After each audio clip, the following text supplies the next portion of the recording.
أما بعد فأعوذ بالله من الشيطان الرجيم بسم الله الرحمن الرحيم والذين آمنوا أشد حبا لله صدق الله مولانا العظيم اللهم صل على سيدنا مولانا محمد وآله وعترته بعدد كل معلوم لك بمصطفیٰ برساں خوی شراک دین ہم اوست بمصطفیٰ برسان خوی شراک دین ہم اوست اگر بہو نہ رسیدی تمامی بولہ بیست۔ اللہ تبارک و تعالیٰ کا ارشاد گرامی ہے، میں نے آپ کے سامنے قرآن مقدس کی ایک آیت کریمہ کا ایک حصہ تلاوت کرنے کی سعادت حاصل کی۔ رب کریم مؤمنین کی صفت کو بیان فرماتا ہے، اہل ایمان کی کیفیت کو بیان فرماتا ہے کہ ایک طرف وہ مشرکین ہے، بت پرست ہے کہ جو بتوں سے محبت کرتے ہیں، جو پتھروں سے محبت کرتے ہیں، جو بے جان چیزوں سے محبت کرتے ہیں، اور ایک اللہ کے وہ کاملین بندی ہے، مؤمنین ہے کہ جن کی محبت کس کے ساتھ ہے؟ اپنے خالق العزال رب کے ساتھ ہے۔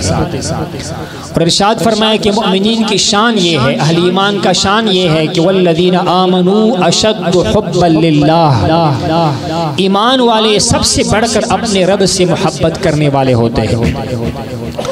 اللہ تبارک و تعالیٰ نے محبت کی صفت کو بیان فرمایا۔ یہ وہ نقطہ ہے کہ جس سے انسان کے لیے عمل کرنا آسان ہو جاتا ہے۔ اگر ہم صرف عقل سے کام لیں، صرف سوچ سمجھ سے کام لیں، حساب کتاب سے کام لیں، بہت سارے معاملات میں انسان پیچھے رہ جاتا ہے۔ اور اس کا آغاز تب ہوا جب اللہ تبارک و تعالیٰ نے جناب آدم علیہ السلام کو اپنی صفات کا مظہر بنایا، اپنا خلیفہ بنایا، اپنا محبوب بنایا، اور فرشتوں کو امر فرمایا کہ آدم کی طرف سجدہ کرو۔ ایک طرف ابلیس لعین تھا، شیطان تھا، جس نے عقل سے کام لیا اور حساب کتاب سے کام لیا۔ شیطان نے کیا کہا کہ میں تو سجدہ نہیں کروں گا، کیوں؟ اس کو مٹی سے پیدا کیا گیا ہے، مجھے آگ سے پیدا کیا گیا ہے، اور آگ تو بڑا معزز و مکرم ہے، اس کے تو بڑے تپش ہے، بلندی کی طرف میلان رکھتا ہے۔ تو شیطان نے عقل سے کام لیا اور پیچھے رہ گیا۔ فرشتوں نے حکم کی تعمیل کی، کوئی اگر مگر نہیں، کوئی چون چرا نہیں، رب کریم کا حکم ہے۔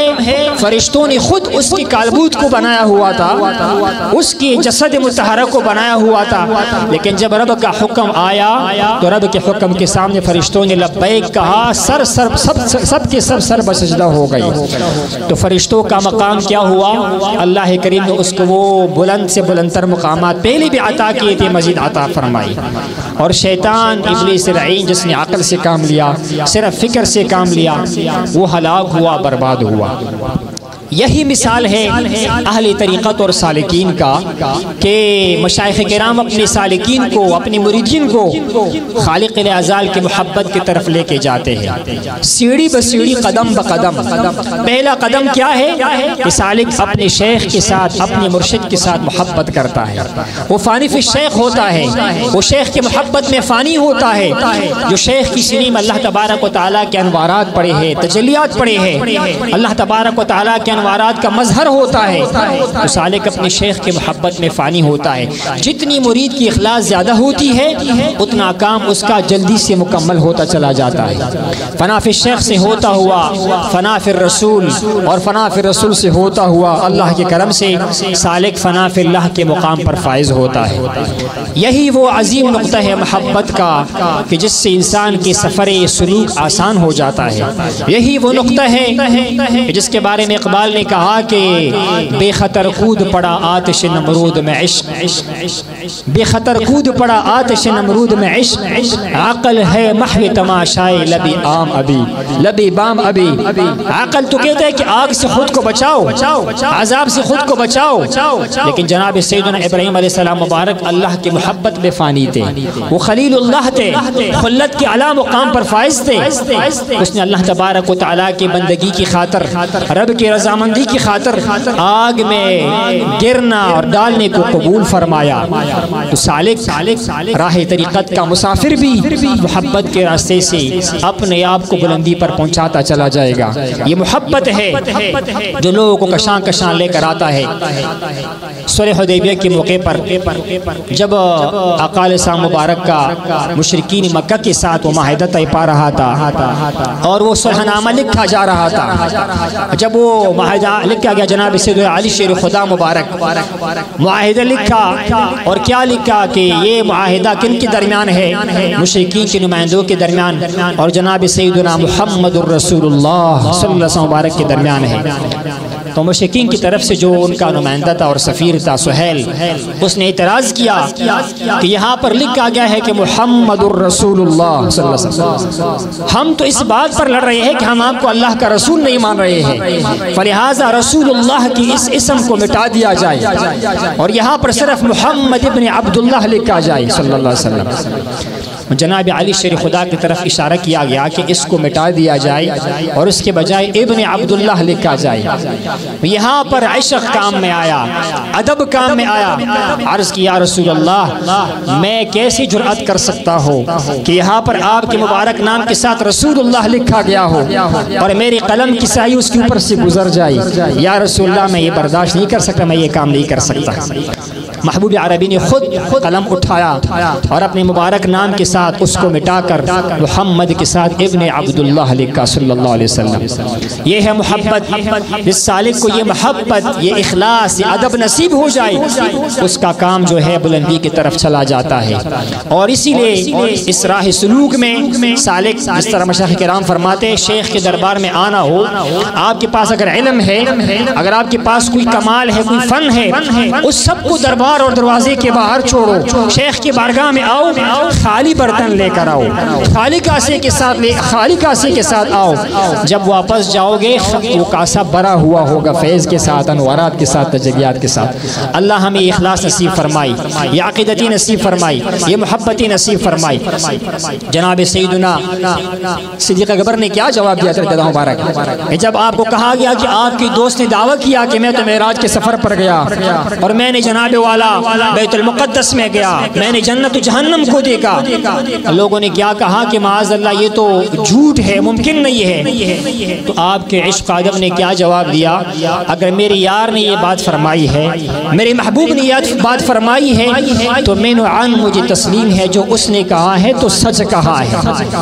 یہ ہے محبت کا جذبہ، یہ ہے اپنے مرشد کے ساتھ، اپنے محسن کے ساتھ، اپنے مربی کے ساتھ محبت کا جذبہ اللہ ہمیں نصیب فرمائی۔